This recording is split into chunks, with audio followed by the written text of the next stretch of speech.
Hello મિત્ર, જય શ્રી કૃષ્ણ. સ્વાગત છે તમારા બધાનું આપણા કિચનમાં. આજે આપણે બનાવશું યુનિક રીતે ઇડલી સંભાર. તો આપણે જેમ સેન્ડવિચમાં મસાલો ભરીએ એ જ રીતે આપણે ઇડલીમાં મસાલો ભરી અને સેન્ડવિચ ઇડલી બનાવશું. તો એના માટે મેં ઇડલીનું ખીરું બનાવીને તૈયાર રાખેલું છે અને બટેટા બાફવાના છે. તો આપણે બટેટા કુકરમાં લઈ લઈશું. તો આપણે કટ કરીને બટેટામાં બાફવા મૂકી દઈશું. એમાં આપણે હવે 3 વિસલ મારી લઈશું. બટેટા આપણા બફાઈને તૈયાર છે. તો હવે આપણે મસાલો કરી લઈશું.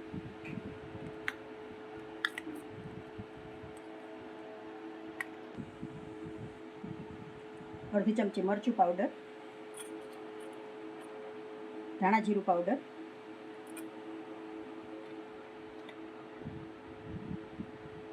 થોડું એવું નિમક,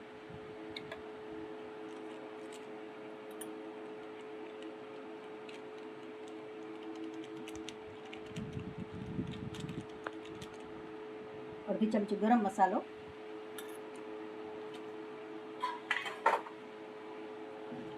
સારી રીતે મિક્સ કરી દઈશું.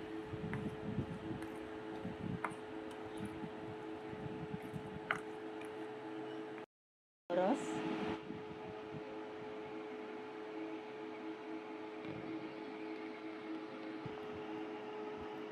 થોડી એવી ખાંડ,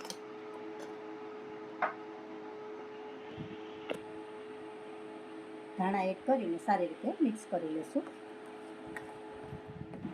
મસાલો આપણો તૈયાર છે. હવે આપણે ઇડલી ભરીને મૂકી દઈશું.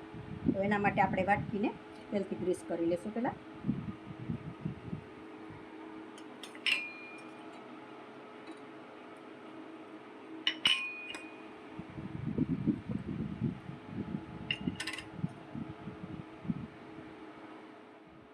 વાટકી આપણે સારી રીતે ગ્રીસ થઈ ગઈ છે. હવે આપણે એમાં ખીરું એડ કરી દઈશું. ભરી લઈશું બધી વાટકી.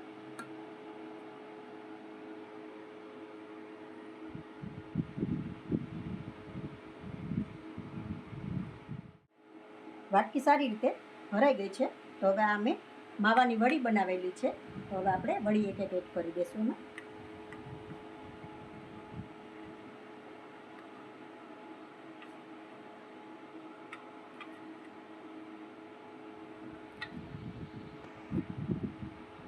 હવે આપણે આ ઢોકળિયામાં ગોઠવી દઈશું.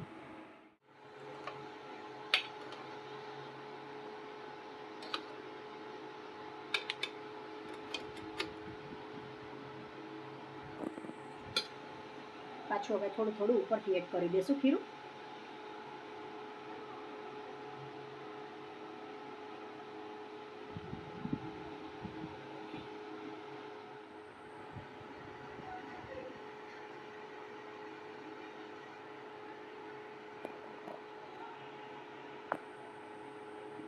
થોડા થોડા ધાણા એડ કરી દઈશું.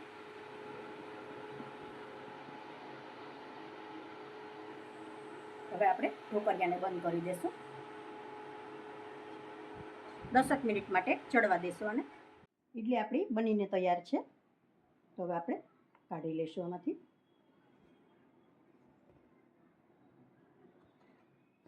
ઇડલી આપણે પ્લેટમાં લઈ લીધી છે. તો જો મિત્રો, તૈયાર છે આપણા સેન્ડવિચ ઇડલી સંભાર. જો મિત્રો તમારે સંભારની રેસીપી જોવી હોય તો તેની લિંક ડિસ્ક્રિપ્શનમાં આપેલી છે. તો તમે જોઈ શકો. તો જો મિત્રો તમને મારી આ રેસીપી પસંદ આવી હોય તો લાઈક કરશો, કોમેન્ટ કરશો, તમારા મિત્રોમાં શેર કરશો અને કોમેન્ટ કરીને મને જરૂર કહેશો કે આ તમને સેન્ડવિચ ઇડલી કેવી લાગી.